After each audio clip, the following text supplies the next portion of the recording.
Comment se positionne-t-on au Canada, sachant que notre économie est fondée en grande partie sur les ressources.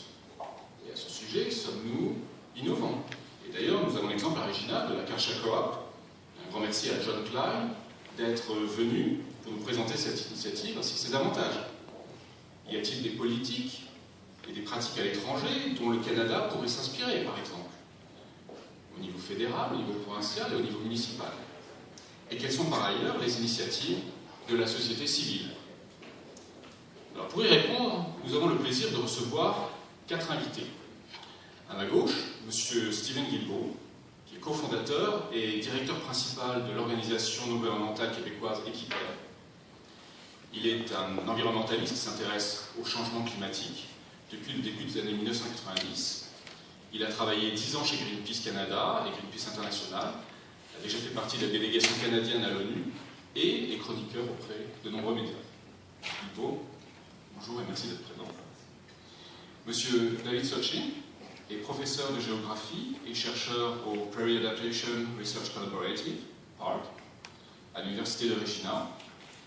Monsieur Sochin s'intéresse en particulier au climat de la région intérieure occidentale du Canada au cours du dernier millénaire et à ce que le climat de cette période peut nous apprendre sur les changements climatiques auxquels on peut s'attendre à courte échéance. Il est actif auprès de 2 centres d'excellence du Canada, de l'aménagement forestier durable au Canada et du réseau canadien de l'eau. Monsieur Sochin, bonjour et merci d'être avec nous. À la gauche de Monsieur Sochin, Monsieur Jean-Christophe Fleury est consul général de France à Vancouver depuis 2013. Il est titulaire de maîtrise en commerce et gestion internationale de Paris-Dauphine et a occupé plusieurs postes à la Direction générale de la mondialisation et à l'ambassade de France à Ottawa. Monsieur Fleury, merci d'avoir fait le voyage depuis Vancouver.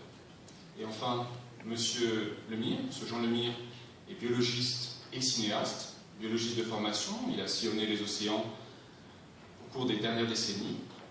Chercheur scientifique adjoint auprès de l'Université de Hawaï et de la station de recherche des îles Magellan, sa connaissance des baleines l'a amené à participer à de nombreux projets internationaux de recherche. Monsieur Lemire, merci également d'être avec nous.